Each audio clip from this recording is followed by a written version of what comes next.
Bonjour, c'est Dimanche en politique. Invité aujourd'hui de cette émission, Manon Aubry. Manon Aubry, bonjour. Bonjour. Alors, on a voulu vous inviter en fait à plusieurs titres. D'abord parce que vous êtes tête de liste de la France insoumise pour les élections européennes à venir au mois de mai prochain. Ensuite, vous êtes varoise, vous êtes née à Fréjus.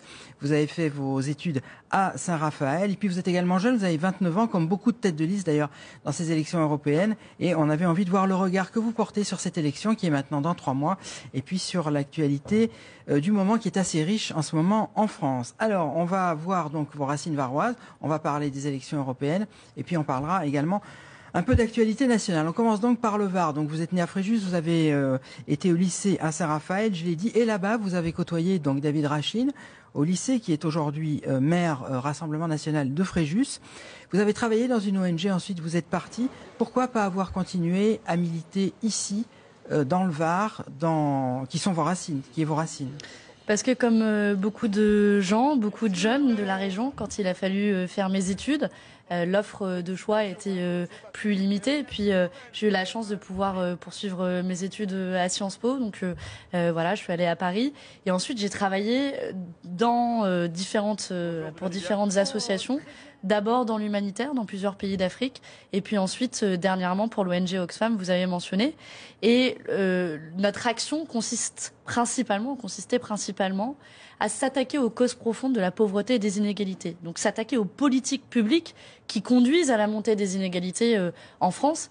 Et donc là où se conduisent ces politiques publiques, malheureusement, c'est essentiellement à Paris. Et c'est pour ça que je me suis retrouvée ces dernières années à travailler à Paris, tout en ayant un attachement fort à Saint-Raphaël et Fréjus, où vit ma mère. Donc voilà, ça reste ma région. Je vous dis ça parce que David Rachine est maire Rassemblement National de Fréjus. On est dans des territoires, les Alpes-Maritimes et le Var, où le Rassemblement National est très présent. Et je vous posais cette question parce qu'il y a effectivement des combats à mener. Ça aurait pu être un choix, en tout cas. Alors, vous savez, l'origine de mon engagement, il a vraiment pris naissance précisément au lycée, quand j'étais à Saint-Raphaël, dans une zone qui déjà était, il y a plus de 10 ans, où il y avait une très forte présence du Rassemblement National, le Front National à l'époque. Et c'est là qu'est né mon engagement. C'est contre l'extrême droite qu'est né mon engagement, là où il diffusait des idées de haine, de racisme, de violence, de rejet de l'autre, et aussi déjà diffuser la politique actuelle qui est la leur, une politique antisociale à l'encontre des plus pauvres. Donc c'est là qu'est né mon engagement. Et c'est finalement, peut-être que si je n'avais pas grandi dans une zone d'extrême droite, je ne me serais pas engagée de cette manière-là, et j'avais créé à l'époque une association de lutte contre l'extrême droite parce que déjà j'avais le sentiment de leur omniprésence dans le débat public. Vous pourriez revenir un jour ici, politiquement ? Vous savez, franchement, je vais vous répondre avec sincérité. Je me vois pas aujourd'hui faire une carrière politique. C'est mon premier engagement politique, pas plus loin qu'il y a 3 mois. Je ne me voyais pas faire de la politique. Donc vous dire là où je serai dans 5 ans, dans 10 ans, je ne sais pas. Tout ce que je sais, c'est qu'aujourd'hui, je me présente à une élection qui est une élection majeure, les élections européennes dont on va parler. Et ce dont je suis sûre aussi, c'est que je veux mener ce combat-là avec force, avec conviction, avec détermination, pour faire honneur au mandat qui pourra m'être donné à la suite des élections, et que c'est ce combat-là que je vais mener, mais aussi en me souvenant de mes racines, parce qu'il y a des problématiques spécifiques à la région, je sais pas, la bétonisation de nos littoraux, l'accueil digne des migrants, les inégalités économiques et sociales. C'est aussi en portant ces combats-là que je vais finalement batailler dans l'arène européenne. Reste à savoir quelle sera votre possibilité d'action au niveau de l'Europe, et c'est justement ce dont on va parler maintenant. Alors les élections européennes, c'est au mois de mai. On va d'abord remonter un tout petit peu dans le temps. C'était à la fin du mois de janvier quand la campagne a été lancée. Donc vous êtes tête de liste de la France Insoumise. Vous avez lancé cette fameuse campagne des Holovans. Alors Holovans, c'est holo, ça veut dire hologramme, van, ça veut dire camion. Donc c'est on vous voit là en train de lancer la campagne. C'était à Paris. Donc c'est des camions. L'idée c'est d'apporter la parole des leaders, même dans les territoires les plus reculés, avec ces camions, donc où sont ensuite diffusés ces hologrammes. Bon, la question c'est, est-ce que c'est pas un gadget? Est-ce que c'est pas le fond plutôt que la forme? Est-ce que ça va être perçu dans les petits territoires où vous allez aller? Vous êtes allé récemment à Sospel. Est-ce que c'est pas un gadget? Non, c'est pas un gadget, c'est une autre manière de faire de la politique. Et donc, vous l'avez mentionné, ces camions hologrammes vont diffuser des messages en hologramme des candidats dans 471 villes de France, des communes de moins de 25 000 habitants, des communes où finalement qui ont été souvent abandonnées du politique, et avec la présence aussi de candidats, voire même de députés actuels nationaux en chair et en os. L'objectif est de recréer du débat politique et de réimpliquer les gens, finalement ceux pour qui on fait de la politique, ceux pour qui on se bat au quotidien et qui sont souvent abandonnés des politiques publiques sur les places des marchés, sur les places des villages, pour se réapproprier en fait la politique. Et je pense que ce n'est pas du tout un gadget, c'est un autre outil pour faire de la politique. Et d'ailleurs, je m'offusque qu'un certain nombre de communes refusent ou continuent de refuser, comme ça a été le cas pour Grasse. Avant, on nous a dit, attendez, c'est pas un outil pour faire de la politique, on fait de la politique dans des salles. On va expliquer, parce que vous avez besoin d'autorisation pour installer ces camions. En gros, c'est ça. Est-ce que beaucoup de communes vous ont refusé? Alors, on en est aujourd'hui à plus de 6 ou 7 qui ont refusé, et je parlais de Grasse, je parlais même de Vence, qui nous l'a autorisé, puis finalement nous a demandé de partir. Et à Vence, c'est assez symptomatique, puisque l'adjointe au maire a dit, si vous voulez faire de la politique, allez dans une salle. Peut-être que c'est la vision de la majorité présidentielle de faire de la politique dans une salle. Nous, on fait de la politique avec les gens, sur les places des marchés, dans la rue, pour finalement réimpliquer directement les gens dans la politique. Et c'est notre vision de faire de la politique, et je le regrette qu'elle soit assez restrictive de la part du gouvernement. Alors, on va avancer dans cette élection européenne. Il y a une certitude, puisque vous êtes tête de liste, c'est que vous serez élu. Il n'y a pas de mystère. Ne vendons pas la peau de l'ours avant d'avoir tué. Nous sommes là pour faire campagne. C'est vraiment très improbable que vous ne soyez pas élu, puisque vous êtes numéro 1 sur la liste. On va voir en quoi consiste le métier de député européen, métier entre guillemets. Des explications de Christine Boss. Regardez.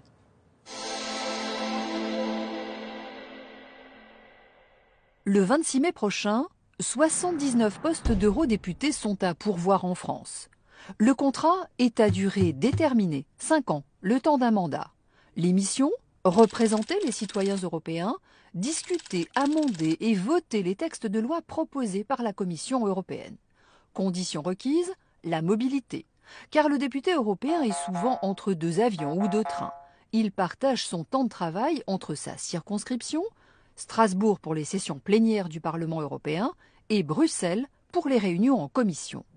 Une bonne maîtrise de l'anglais est indispensable pour exister sur la scène européenne, même si les débats et travaux sont traduits dans les 24 langues de l'Union. Profil recherché, un solide sens du compromis, car à 27 nationalités et 8 groupes politiques, il vaut mieux savoir manœuvrer pour faire avancer un dossier. Rémunération confortable, 6 600 € net, à quoi viennent s'ajouter 4 300 € par mois pour les frais généraux. L'eurodéputé dispose également d'une enveloppe pour rémunérer des assistants parlementaires. Parité oblige, le Parlement européen est l'une des assemblées les plus féminisées d'Europe, avec 36% de femmes. Alors, vous êtes en campagne, on va voir mercredi des images, vous étiez à Val-de-Roure, vous êtes resté 2 jours dans la région. Alors, d'abord une question. Avant, il y avait des circonscriptions qui étaient quand même assez grandes, mais il y avait au moins des circonscriptions sud-est, sud-ouest, qui correspondaient à un territoire. Maintenant, il y a une seule liste nationale par parti. Alors, l'Europe, on dit souvent que c'est déjà loin des citoyens. Là, c'est encore plus désincarné. Une seule liste nationale, il y a presque plus du tout de proximité. En ce moment, on a besoin de démocratie de proximité. Est-ce que c'est pas un petit peu à contre-courant? Je pense qu'il y a une forme de cohérence dans cette organisation. C'est une seule liste pour porter un seul projet de société.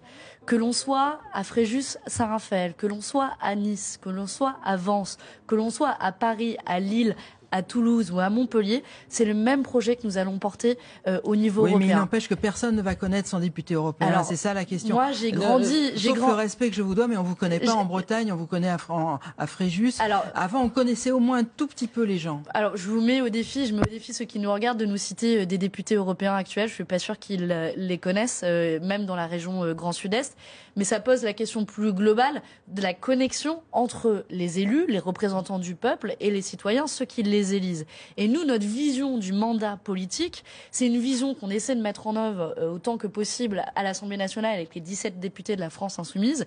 C'est une vision d'un parlementaire de combat qui est au plus près des citoyens pour porter un certain nombre de batailles menées par des concitoyens sur le terrain dans l'arène politique. Et moi, venant aussi du milieu associatif, je suis assez bien connectée à de nombreuses mobilisations sur le terrain que j'ai envie de transformer en actes politiques, par exemple dans la lutte contre l'évasion fiscale. Et puis je vais vous dire, le meilleur moyen de rester connecté, c'est de rester qui on est. Enfin, je suis une citoyenne lambda. Alors justement, on a vu cet aspect de proximité. Il y a un autre aspect. Je disais en vous présentant que vous étiez jeune, vous n'êtes pas la seule. Au Rassemblement national, il y a quelqu'un qui est encore plus jeune que vous, puisqu'il a 23 ans. C'est Jordan Bardella. Chez les Républicains, il y a quelqu'un d'un peu plus vieux qui a 33 ans, mais qui n'est pas forcément très connu, qui s'appelle François-Xavier Bellamy.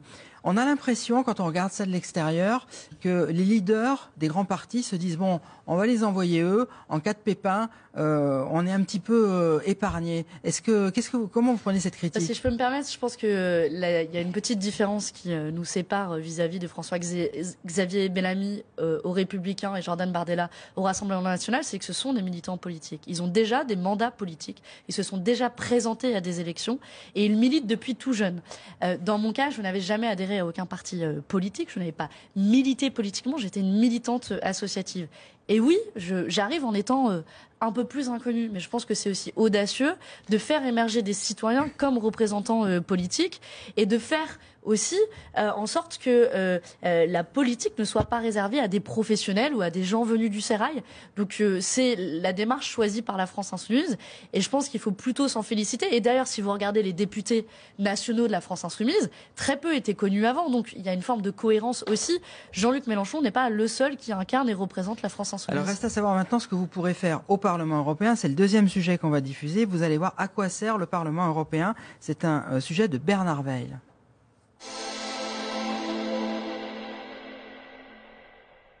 L'Europe, c'est un triangle institutionnel un peu compliqué.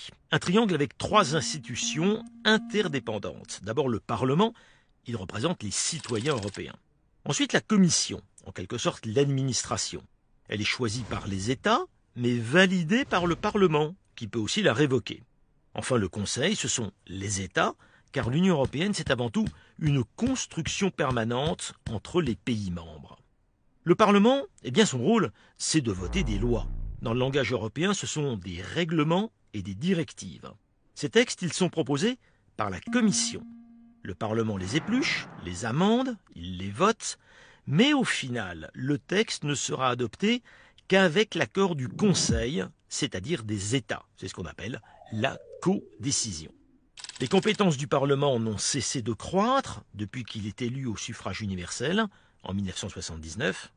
Il y a plus de démocratie, c'est vrai, mais l'Europe reste bien compliquée pour les citoyens. On parle toujours de Bruxelles, avec l'image négative d'une nébuleuse éloignée des Européens. Alors, il y a plusieurs questions. D'abord, on va voir, on a vu, il y a le Parlement européen et puis il y a le Conseil de l'Europe. Le Conseil de l'Europe, il faut l'unanimité. C'est-à-dire que souvent, ça bloque tout ce que propose le Parlement européen. En matière d'évasion fiscale, par exemple, vous pouvez avoir de très belles idées que vous allez proposer sûrement au Parlement européen. S'il n'y a pas l'unanimité de 27, ça passera pas. Donc à quoi vous allez servir ? Alors plusieurs éléments de réponse. Et il y a une vraie difficulté, en effet, sur les vous questions. Avez vu d'ailleurs, excusez-moi, que c'est sur les thèmes compliqués que ça passe pas. C'est sur les fiscalité, immigration, donc, les plastiques. Deux c'est éléments de plus facile à réponse. faire passer. C'est pour ça que nous pensons qu'il faut changer les règles du jeu en Europe.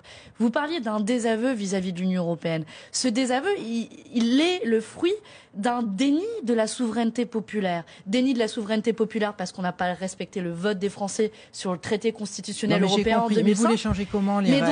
Et donc c'est pour ça que nous portons une vision de l'Europe qui va au-delà de ces élections européennes. Et il faut construire un rapport de force et que nous pensons, et nous sommes aujourd'hui les seuls mouvements politiques à proposer et à demander une refonte des traités, un changement des traités pour changer les règles du jeu. Ça peut être demandé à l'initiative des députés européens, mais je ne vais pas vous cacher qu'il faudra du pouvoir à l'exécutif français. Mais justement, si regardez, il n'y a pas de liste, il y a une liste séparée du Parti communiste. Comment vous allez faire là-bas ? Je vais vous donner un exemple concret en matière de lutte contre l'évasion fiscale. Oui, mais juste une réponse à cette question. Pour répondre à votre question. Oui, mais vous aurez jamais un groupe majoritaire. En principe, alors comment vous changez les l'élection traités ? a déjà eu lieu ? Vous savez qu'on n'aura pas un groupe majoritaire ? Non. Donc, moi, je fais de la politique avec les tripes, en pensant que le projet qu'on défend, celui d'une lutte ambitieuse contre l'évasion fiscale, oui, l'Union européenne a une liste de paradis fiscaux, il y a 5 pays dessus. Les îles Samoa. Est-ce que les îles Samoa ont déjà été impliquées dans un grand scandale d'évasion fiscale? Donc nous pensons que nous devons revoir cette liste de paradis fiscaux pour inclure des pays comme le Luxembourg et l'Irlande, et nous pensons qu'il faut changer les règles du jeu en Europe pour faire en sorte de donner plus de pouvoir aux parlementaires européens. Sauf qu'au Conseil de l'Europe, il y a le Luxembourg, justement. Il faut une unanimité de 27. Eh bien, moi, j'ai envie de me donner les moyens d'essayer pour changer ces règles du jeu. Deuxième élément de réponse sur l'évasion fiscale de manière spécifique. Il y a une compétence qu'a le Parlement européen, c'est celle de la transparence. Le Parlement ne peut pas changer directement les règles fiscales, mais il peut imposer la transparence. Imposer la transparence pour savoir ce que Amazon, Google, par exemple, payent comme impôt en France et s'ils payent leur juste part d'impôt par rapport à leurs activités. Il y a un projet de directive européenne sur la table, sur lequel j'ai travaillé quand je travaillais pour l'ONG Oxfam, qui est bloqué parce que tout le monde baisse les bras à Bruxelles face notamment au lobby des grandes entreprises multinationales. Et comme j'ai combattu dans le milieu associatif à Oxfam, je vais combattre au Parlement européen pour faire en sorte que demain, les géants du numérique, Google, Amazon, on sache au moins combien d'impôts ils payent. Dans ce contexte où effectivement c'est compliqué mais pas impossible de changer les choses, mais il faut avoir quand même une majorité assez écrasante au Parlement européen pour faire bouger le Conseil de l'Europe. Il y a aussi la Commission européenne. Vous êtes parti divisé à gauche et vous le serez, hein, ça va pas changer d'ici le mois de mai, c'est embêtant ça. Alors d'abord, les alliances, elles se créent au niveau international. Vous l'avez dit, il y aura 27 États membres avec le Frexit. Et donc nous avons créé des alliances avec Podemos en Espagne, par exemple, le Bloco au Portugal, pour ne citer que. C'est ça aussi qui crée de la masse au Parlement européen. Par ailleurs, nous pouvons quand même discuter avec les autres forces de gauche, mais il faut être vigilant sur quelque chose. Évidemment qu'on veut s'allier le plus largement possible. Mais quel sens y aurait-il à avoir sur une même liste des gens qui ne sont pas d'accord entre eux? Et nous avons des désaccords avec les autres forces de gauche sur notre vision des traités européens dont je vous parlais. Vous avez parlé des blocages institutionnels à cause des traités européens. C'est pour cette raison-là que nous voulons changer les traités européens, ce à quoi ne sont pas prêts les autres forces politiques de gauche et elles ne sont pas prêtes à s'en donner les moyens. Et donc, c'est pour ça que nous avons fait cette liste sur un projet cohérent, solide, d'ailleurs qui est déjà une liste de rassemblement, puisqu'il y a dessus un ancien socialiste comme Emmanuel Morel, un élu écologiste comme Sergio Coronado, et puis des gens comme moi qui n'avaient jamais fait de politique avant. Un projet et une liste de rassemblement la plus large possible, mais sur un projet clair, précis et cohérent. Alors, projet précis, question très précise là et très concrète. Vous avez vu que ça bloque sur les problèmes migratoires entre le Parlement européen et le Conseil de l'Europe. C'est des questions assez complexes. On est dans un territoire qui a une frontière avec l'Italie, donc des problèmes migratoires dont on parle assez souvent, qui sont compliqués. Demain, vous êtes élue députée européenne, et je répète, ce sera le cas. Qu'est-ce que vous comptez proposer en la matière? Une chose vraiment précise. Un exemple précis. La Méditerranée est un tombeau, est un cimetière. Plus de 2260 morts, des personnes comme vous et moi, des êtres humains qui ont traversé la Méditerranée et qui ont péri en mer. Aujourd'hui, plus aucun bateau ne peut venir en leur porter assistance. Même l'Aquarius, maintenant, n'a plus de bateau. Moi, je pense que Frontex, qui est une agence européenne, doit pouvoir venir en aide aux migrants pour les sauver, des gens qui vraiment mettent leur vie en danger en traversant la Méditerranée. C'est notre humanité la plus élémentaire. Il faut toujours l'accord des 27, hein. C'est pour ça que ça bloque. C'est pour ça que ça bloque, mais je pense que nous pouvons changer les règles du jeu sur Frontex de manière spécifique, juste pour donner une idée, pour que les gens sachent ce qu'est Frontex à l'heure actuelle. C'est 320 millions d'euros de budget, 26 navires, 6 avions, 4 hélicos, 1500 garde-côtes, et il y a plus de 2260 morts en Méditerranée l'an dernier. Moi, je ne peux me refuser et je ne peux me satisfaire de ce drame humain, et je pense qu'il faut nous donner les moyens d'agir et que les pays européens doivent collaborer en la matière plutôt que de se renvoyer la responsabilité. Vous savez qu'il y a beaucoup de gouvernements européens en ce moment qui sont anti-migrants. Et ils sont au Conseil national, cela. C'est pour ça que je ne veux pas faire une fixette sur ce Conseil européen, pardon. Mais c'est ce qui bloque un petit peu tout. Il y a une unanimité des 27 en matière de problèmes migratoires, c'est quasi impossible. Eh bien, c'est pour ça qu'il faut changer les règles du jeu. Et donc, c'est bien. Moi, j'ai l'impression qu'on a un accord sur la nécessité de changer les règles du jeu au niveau européen pour faire en sorte que les enjeux importants, on donne davantage de pouvoir aux représentants du peuple, aux citoyens qui demain sont élus au Parlement européen et puissent décider en la matière. Ceci étant dit, je pense qu'on peut aussi changer les choses en faisant pression sur nos États. Et qu'on voit que derrière ce consensus des États ultra-conservateurs, des Salvini, Macron et Orban en Italie, en Hongrie et en France, nous devons leur rappeler à leur humanité la plus élémentaire. C'est un crime, c'est une violation grave des droits de l'homme que de laisser mourir des gens en Méditerranée. Mais j'ajoute que nous, notre vision de la question migratoire est plus large et que nous pensons que nous devons agir sur les causes profondes des migrations qui poussent les gens à agir sur notamment des politiques économiques inégales, les traités de libre-échange. L'Europe peut avoir un rôle à jouer effectivement là-dessus. Et ça, les parlementaires européens ont un rôle à jouer là-dessus. Un dernier point sur l'Europe, on passe après à quelques thèmes nationaux. Je vous donne un ordre d'idée, il reste 6 minutes d'émission, c'est pas très long. LREM en tête des sondages devant le Rassemblement national en ce moment, qu'est-ce que ça vous inspire à 3 mois de l'élection ? Ça m'inspire la nécessité de se battre. Ça m'inspire la nécessité de dire à tout le monde que chaque vote compte, qu'il faudra se mobiliser le 26 mai. Il faudra se mobiliser le 26 mai d'abord parce que c'est une élection à un tour, mais aussi et surtout pour sanctionner la politique menée à l'heure actuelle par Emmanuel Macron en faveur des plus riches, une politique qui est menée de concert avec Bruxelles, on voit les politiques austéritaires, mais aussi pour créer cette alternative écologique, solidaire et sociale et porter ces propositions dont j'ai fait état au Parlement européen. Alors, et que chaque vote compte, par exemple, sur la directive européenne sur la libéralisation des transports, ça s'est joué à 24 voix, donc 24 députés que l'on pourra avoir en mai. Je suppose que votre réflexion sur l'Europe, elle se nourrit de ce qui se passe dans chaque pays, elle se nourrit de ce qui se passe en France. Pendant 5 minutes, on va aborder quelques thèmes de l'actualité française. Les Gilets jaunes, on en a beaucoup parlé, les manifestations du samedi. Je voudrais vous faire écouter une déclaration qu'a fait Éric Ciotti. Éric Ciotti, donc, qui est ancien président du Conseil général ici, qui est député des Alpes-Maritimes. Éric Ciotti, qui est donc républicain et qui parlait des manifestations et des incidents du samedi. On écoute Éric Ciotti, c'était dimanche dernier.